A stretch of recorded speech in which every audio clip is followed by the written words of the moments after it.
tonight, one of the things that I felt very impressed to share is what I have discovered, not just in my personal journey in the path of enlightenment, but what I've discovered in reading the stories of other people's path of enlightenment and other people's journey. And it's not a topic that I have not shared before. It's not a new concept that I have not discussed in any talks. So if you've been listening to me for the past 2 to 5 years, this may sound redundant. It may sound repetitive. Maybe, Adam, we've heard you say this already. We've heard you talk about it. But I hope hearing it again in a new context may give you a new appreciation, understanding that you can take as a nugget to go back and transfer it in your own path of enlightenment in your own way. And what I wanted to share with you all is what I feel like I've discovered is one of the most essential, if not the key ingredient, one of the most essential ingredients, the key to your enlightenment. And it is the simplicity of being sincere and sincerity. In one of my programs on creating, I call sincerity one of my top loyalties, is being loyal to the idea of being sincere. And how I define sincerity is honest communication with yourself and others that allows yourself and others to come to the most appropriate conclusion about your intentions, your words, and your behavior. And what I have observed about the living loyal to sincerity and being committed to being sincerity is that it is one of, if not the only, safeguard to protect yourself from being sabotaged by your mind, being interrupted by your mind, and being dominated by your mind on your path of enlightenment. For me, enlightenment is a natural, organic unfolding that happens and is available for all of us. And so enlightenment, there isn't really a work that you have to do to become enlightenment. It's more so the work is really about not having your mind interfere, not giving your power of your mind, not giving power to your mind, and not having your mind interfere with a natural inbuilt cosmic process that is available to all of us, and that is becoming enlightened. And my definition of enlightenment is the awareness that your inner reality is the true key and empowerment to living a life of peace. And to simplify that is that your inner reality, as we all have heard now for the past 10 years, if you follow The Secret, if you follow the law of attraction, your inner reality creates your outer reality. And enlightenment is beyond the knowing of that, but enlightenment is the full embodiment, the gnosis of that. It is your true experience that your focus, your eyes are no longer looking outside of yourself for the things of creation, but you truly understand that anything that you need, want to create or co-create, you create in yourself first. And that immediately, that enlightenment from beyond an intellectual belief, but to a full knowingness that you are truly the creator of your inner reality, it frees you from anxiety and it frees you from fear. And being free from fear takes away power and authority from your mind to sabotage, to interfere and interrupt your process of enlightenment and your process of peace. And peace is the foundation to all other happiness and satisfaction, right? Peace is the foundation to keeping yourself in a vibration that you can naturally attract the desires as they come. Because desires, whatever you desire, is a message that this is coming to you. All you got to do is say yes to it. But it's your fears, it's your anxieties, it's the mind's worries that you're not going to get it, that you've got to do something to get it, that pushes it away. But the more that you can understand that you create your inner reality, you have the power to create your inner reality, you are enlightened that there is nothing outside to get or to create, it's all in here. It frees you from fear and worry. And so the moment any desires or any longings come up, you can just say yes, release them, stay surrendering, and watch your life magically unfold and bring you all the things you desire that you don't even need, because you're able to give yourself whatever that desire is anyway. And it only opens up the door for it. But what I observed is the big interruption, the big interference comes from our fears, our anxieties, our worries, our concerns about what others are thinking about us, our fears of being seen as too ugly or being dumb or looking stupid or being unlovable. All these things the mind creates in us, anxieties and worries. And so what I discovered is one of the ways that takes away power from the mind. One of the most key ingredients that regulates the mind from dominating and running your life is the lifestyle or the art of the loyalty to being sincere. Sincerity, honest communication with yourself about yourself.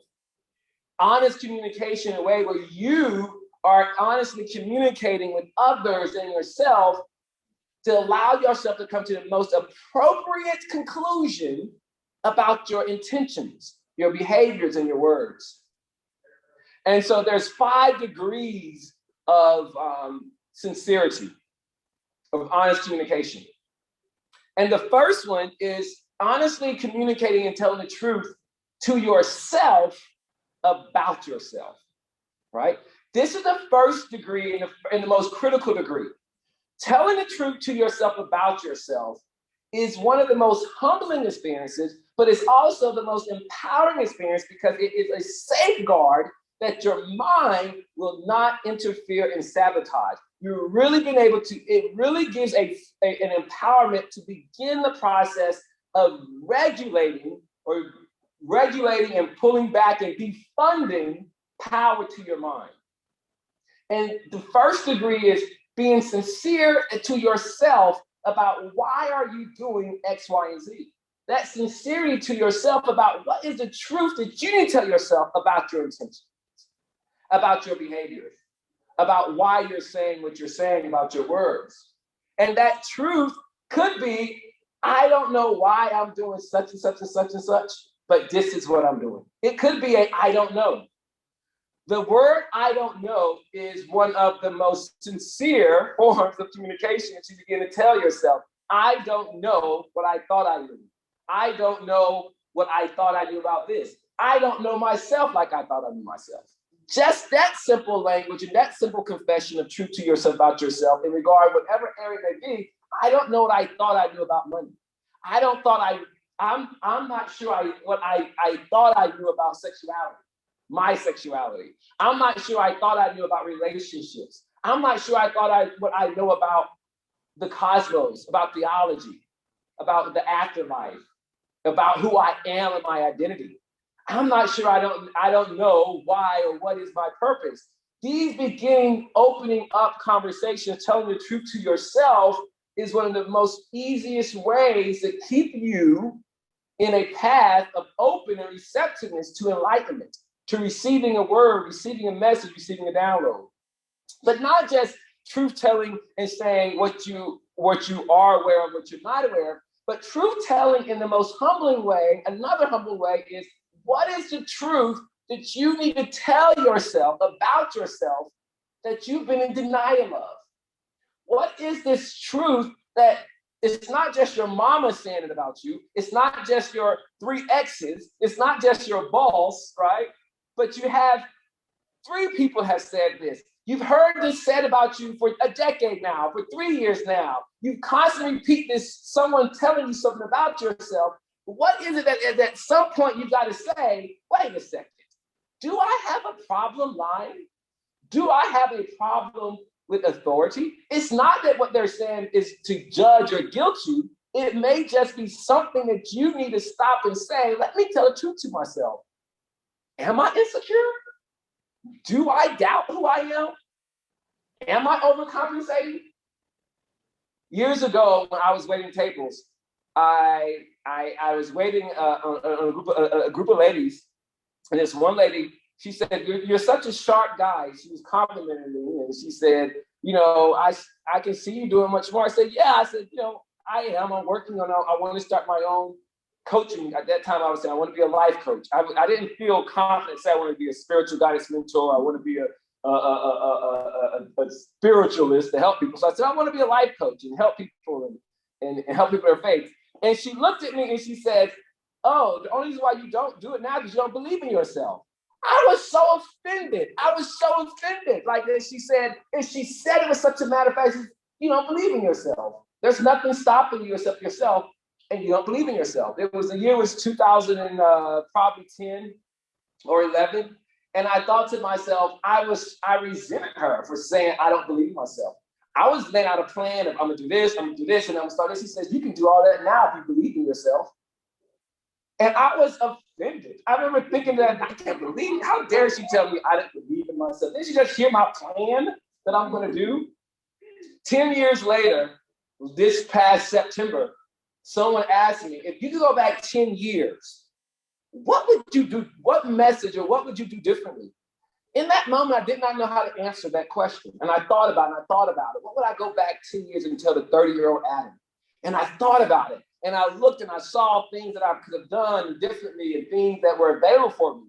And I had this bright revelation. I said, I know what? I will tell Adam, believe in yourself. I will go back and tell him, you don't believe in yourself. And I was like, oh, wait, somebody told me that in 2010. And I did not have the humility to even begin to ask myself, do I believe in me? Do I believe in what I am called to do? Do I believe I'm worthy and capable? It's not that it wasn't to guilt me, but if I could have answered honestly, it could have put me in another path of seeking. Maybe I would have sought a mentor earlier. Maybe I would have sought, well, what can I do to help believe in myself?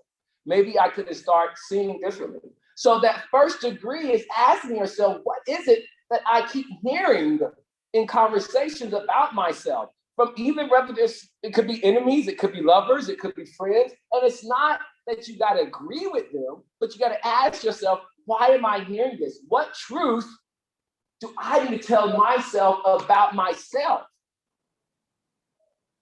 So I can come to the most appropriate conclusion of, well, why am I waiting to begin my coaching business? Why am I not putting myself out there on social media more? Am I afraid to be seen? Why am I attracting these same relationships? Do I believe I'm unlovable? What are the truths that you need to begin to tell yourself about yourself? That second degree is kind of related. This is a new one. This is more so what I call telling the truth to yourself about your beliefs, about your faith and your beliefs. Are you being sincere with what do you believe about your faith in a higher power? What is your faith? Where's your faith at? What's the truth, sincerity about your faith in being protected and connected to the universe, to your divine, to your higher self? What is your beliefs? Are you being sincere with your beliefs? I talk to people sometimes and I discover that a lot of times we change beliefs and we haven't been honest with ourselves about stuff that we no longer believe. And sometimes we're not honest about ourselves about stuff that we now believe, right? There's some of us who profess a belief that we don't believe in materiality. We don't believe in this material world. We don't believe that there's anything external that can make us happy. But the truth is, some of us need to tell ourselves the truth that we still very much do believe in investing in materiality, that we very much do believe that external things can make us happy. Some of us still need to tell ourselves the truth that we do believe very much in, I need the security of this relationship, of this job, because I don't believe I can function. I don't believe I can be supported. I don't believe the universe will look out for me. Again, it's not telling yourself the truth so much to feel guilty or to beat yourself up. It's just allowing yourself to come to the most appropriate conclusion about your behavior, about your actions and your intentions. So it's telling the truth about your faith, about where your lack of faith is at. Your lack of faith in the creation, the lack of faith in goodness, the lack of faith in what you're believing, and being honest and saying, I've been listening to this teaching, from this spiritual teaching. I've been listening to this, but it is not part of my belief. It has not worked for me and I don't believe it to be true. Or I believe this now. And one of the things about being honest with your faith, the level of your faith, you get to begin to operate with a sense of relaxation. And it allows you to be in your authenticity and allows you to live on the level of what's real to you versus then to ascribe to a level of abundance. If you don't believe that you really are of wealth and abundance and you try to sow a seed, you know what? I believe the universe is abundance. Here, I'm just going to go splurge this weekend and the universe will give it back to me. That may not really be your faith. And then you're not going to be able to experience a return of abundance, right? It may be that you're trying to be frugal because someone says, hey, you should save more money. But you actually may be a person who believes you don't need to save money. That you may believe the universe will take care of you in ways of finances. And so there's a story that illustrates this in the gospel of Jesus. There's a story that y'all have heard me say many times in the presentation about the man Jesus was on his way to somewhere else. This man ran to him and said, hey, my daughter is sick. Can you heal my daughter? Will you be able to heal my daughter? And Jesus said, if you have faith, anything is possible. And the guy became very sincere. He looked at Jesus and said, in that case, you better pray for my faith because I don't have faith. And Jesus said, wow. He stopped, looked at the crowds and said, in all of Israel, I have not heard such great faith. In this very moment, your daughter is now healed. It was the man of mission and sincerity of his lack of faith that actually opened up the doors and released his faith. So being sincere about what you believe about your level of faith, being real with it, being real to yourself and communicating honestly to yourself about your faith. The third level is being sincere and honest in communication to yourself about others in your life, the role of others, the impact on others. This is being able to really become honest to a level of saying, really, really having to tell yourself who is good for you, who is bad for you, who is a positive influence, who is a negative influence. It doesn't mean that it's about cutting people off and throwing people to the side, but it's about really taking an honest assessment to say, every time I'm in this person's presence, they really bring out the gossip in me. We're not demonizing them. We're not running them off. We're just keeping it real with what shows up. What is really happening when I'm engaging with this person? I'm feeling drained every single time. Be honest. It's time to be honest. Who's giving you life? Who's giving you support? It's telling the truth about, you know what? I don't like so-and-so. I don't like their language. I don't like their look. But I get a lot of life from their presence. Right? It's communicating sincerely with, I think I'm in love with so-and-so. I think I've lost any type of resonance with so-and-so. It is telling the truth to yourself about another. So you can arrive at the most appropriate conclusion about what's happening in your body, what's happening in your attentions. Why are you avoiding that phone conversation? Why are you always led to call them? Why are you led to listen to this person? Why are you not led to listen to this person? What is the truth that you need to tell yourself about the people in your life? The hard, honest truth about past relationships, current relationships, present relationships. What is the truth that you need to tell yourself to help you come to a perfect conclusion about who are these people being and doing to you? What do they have you watching? What do they have you eating? What do they have you reading? And is it okay for you? Who is the people who have inspired you? You may have overlooked people that you need to write a letter to and say, you were important to me and I did not realize it. Because I didn't like your belief. I didn't like you did this, and I didn't like that, but I realized you introduced me to something that changed my life, and I never acknowledged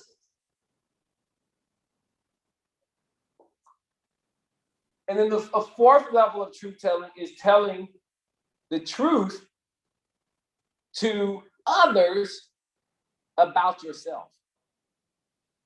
The other degree is being sincere. Being sincere. The first 3 degrees of sincerity is just about you. Telling the truth to yourself about yourself. Telling the truth to you about your faith, about your beliefs. Telling the truth to yourself about others. And it's not until we master those degrees and we become comfortable with that we now are able to practice sincere communication with others about ourselves. Right? And this is based on helping others arrive to the most appropriate conclusion. The key word here in sincerity is helping others and yourself arrive to the most appropriate conclusion about your behaviors and actions. So we all are very aware how we intelligently and sometimes strategically withhold information from people, right? And we withhold information from people because we understand that there's a problem with sincerity that requires you to keep being sincere. Because if I tell you one truth today, if I tell you today, I have a problem with alcoholism, I now know that I have to continue to be sincere to you about my dealings with alcohol every time I see you. I now know that every time I mention to you, I'm going to trip here, I've got to now be sincere to you about my relationship with alcohol and my problem or my relationship with this person. And so we know this. So this is a reason that prevents us from wanting to be sincere, because if I have to tell you the truth today, I'm going to have to tell you the truth tomorrow. And so there's a moment where we start withholding certain information so I won't be held accountable. So I won't have to address that. So I won't have to do that. But the idea is that at the moment you realize someone is not arriving at the appropriate conclusion about why you did X, Y, and Z, why you said that word, why you're doing that deed of behavior, you recognize the moment you're aware, oh, wait, they're not at the right conclusion. They have not arrived at the perfect conclusion of why I did that or why I said that. Let me take this time now to inform you the truth about who I am so they can arrive at the most appropriate conclusion. Yes, it will require you to tell the truth again tomorrow. But this is how you safeguard yourself from having your mind become the dominant empowerment of your life, because it keeps you in humility. And that humility is going to keep you relying on your inner reality for your substance. There's a quote that says, "Oh, what tangled webs we weave when we weave to deceive." Right? And so we all understand that lie that we told yesterday. We now got to keep up telling this lie. So now you got to avoid this situation because you told somebody you weren't home. So now you got to make up another lie because you were home, but you didn't want to answer the phone.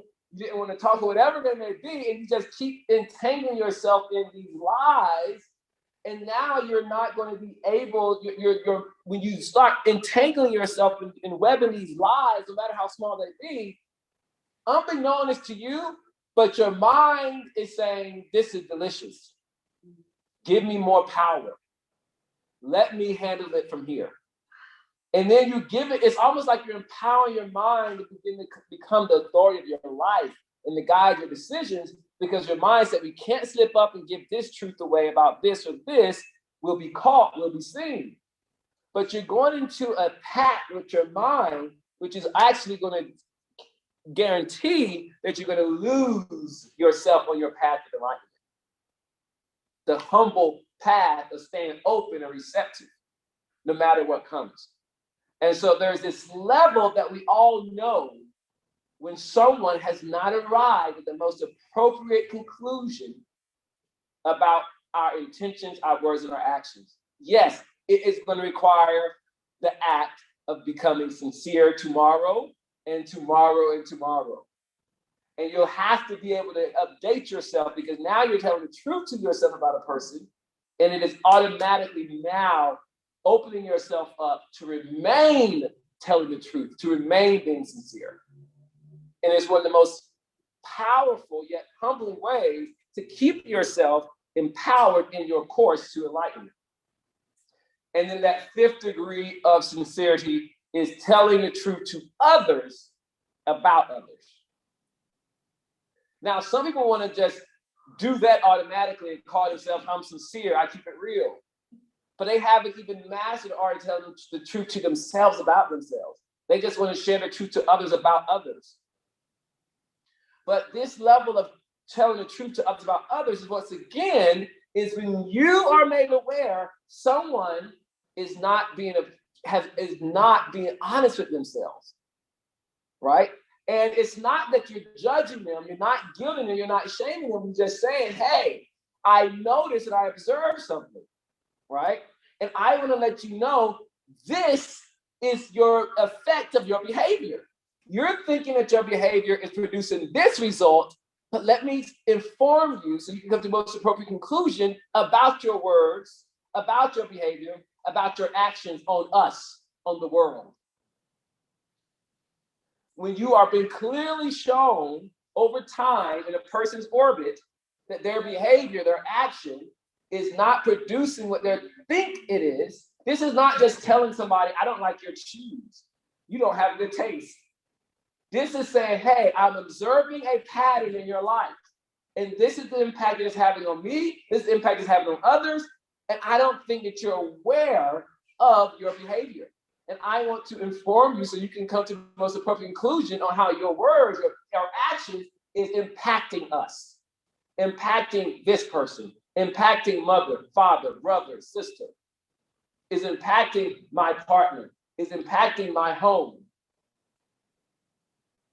And once again, like I said, that will require even more sincerity too. Because now you're going to be allowed your own self, you're inviting a person to also call you out on your behavior. And so this is what makes us not want to do that, because I don't want to be sincere with you about your behavior, because I'm afraid that you might be sincere with me about my behavior. And I'm not ready for that level of humility. But once again, the reason why sincerity and making this a loyalty in your life is because it keeps you humble, and that humility will keep you relying on the inner reality of your life, because you will be persecuted and it will make you sad. When I do relationship readings and someone finds out and they say, I found out this later from my ex. I don't know, they told me they didn't want to tell me in the beginning because they said, if I would have told you in the beginning, you may have not communicated, you may have not dated me, you may have not lived with me. That was the truth. Sometimes being sincere, you will lose people. You will lose relationship. But you have to have enough respect for them to give them the choice to decide, hey, if you want to date me, you need to be at this conclusion about who I am. And give them the choice to decide if they want to stay with you or not. Give them the choice to decide, hey, this is what I believe. I heard you say something the other day. I'm really not in agreement in that. We still can forge together the parties, but I want you to know I don't share that belief with you. You may lose partnerships. You may lose friendships. You may be persecuted. You may be judged. You may be ridiculed. But that humility is going to be something, as Jesus told the disciples, blessed are those who mourn, for they shall be comforted. Blessed are those who are persecuted for righteousness' sake, so there's the reward of heaven. There's the reward of enlightenment. So it's being sincere and practicing, it may not lead to external celebration. People are not going to be like, I'm so thankful for you telling me the truth. I needed to know that was my impact on other people. Right? When that lady looked at me and said, sir, you don't sound like you believe in yourself, I was offended. I didn't want to wait on her anymore. Right? And so you will have to face some mourning. You will lose people. But all of that leads to a reward of the delicious enlightenment. I'm going to close on this story that I've shared here before many times. It's a story that I read in middle school or high school. It's called The Story of the Diamond Necklace. It's a story about a lady who complained to her husband back in the early 19th century that they were poor industrial workers in England. And she complained to her husband that she hated being so broke and so miserable and never having to go anywhere or do anything. Well, one day her husband was able to afford some tickets to a big banquet. a big party in the town. And she said, well, I'm glad you got it, but I don't have any jewelry to wear. So she told the lady that she worked for, who she was the maid, and she told the lady, says, you know what, why don't you go into my room and pick out a piece of jewelry to wear to this party? So the lady saw this necklace and she's like, can I wear this one? The lady said, sure. So she borrows the necklace, she goes to the party, she has the time of her life. She's so happy that her husband are at this ball and she's finally doing something of worth her life. And when she gets home, she realized she somehow lost the necklace. Instead of being sincere and communicating to her boss lady that she lost that necklace, her and her husband decide to go and find one and replace it. So they go and they find the exact jewelry that was lost, and they take out all the loans and debt they can to buy that necklace, present it to the boss like, oh, here, thank you for letting me wear this necklace. Oh, cool, nothing happened. And they go into debt and ruin for 12 years. 12 years. They go into debt and ruin. The husband lady eventually died. Her husband dies from overwork. She quits that job, that lady, because she had to go work at a factory job to support herself. Years later, she sees this lady out and about. And like, oh my God, where have you been? What happened to you? And she begins to go off. Let me tell you something. You ruined my life. She says, you know that necklace? And she tells her what happened. I lost that necklace. And me and my husband went into debt to buy that, to pay that back. And the lady looks at her and says, sweetheart, you should have told me that was costume jewelry. Oh. It wasn't even a real necklace. And so that's a crazy story, but this is what we do in our life. I have story after story of me getting so far off my path of enlightenment because I started telling a lie here, then I had to cover the lie here, then I had to cover the lie here, then I had to cover the lie here. And I look back 5 or 7 years and realize, wow, I ended up all the way here just by trying to cover and protect a little lie from 7 years ago, where one act of sincerity could have created such a open, less resistance life. And so we're all doing it with one little insincerity about ourselves, about our faith, the lack of telling the truth about another person's impact and role in our life, the lack of telling the truth to other people about their own behavior, whether it's positive or good. And so this art of sincerity, if you begin to make it your loyalty, the moment that you recognize, am I coming to the most appropriate conclusion about myself to myself? Is everyone coming to the most appropriate conclusion right now about why I did X, Y, and Z? And there's almost this, if you notice sometimes, almost this small little guilty celebration, not even guilty, and when we deceive, when we recognize that we've kept something from somebody and they've arrived at another conclusion, it's almost like, phew, they didn't realize that I just told this or I said that. And it's all a part of us because our mind is wired to deceive and lie, even to ourselves. And so being sincere really, truly regulates your mind. It keeps you humble, and it keeps you naturally, organically in alignment with your natural enlightenment process. You will not get to experience the beauty and the joy of that inner reality, that inner peace of being able to trust your intuition, of letting go your fears and your worries, if you're not at first loyal and dedicated and devoted to being a sincere and the act of sincerity, which requires more sincerity. Thank you all for letting me share that with you all.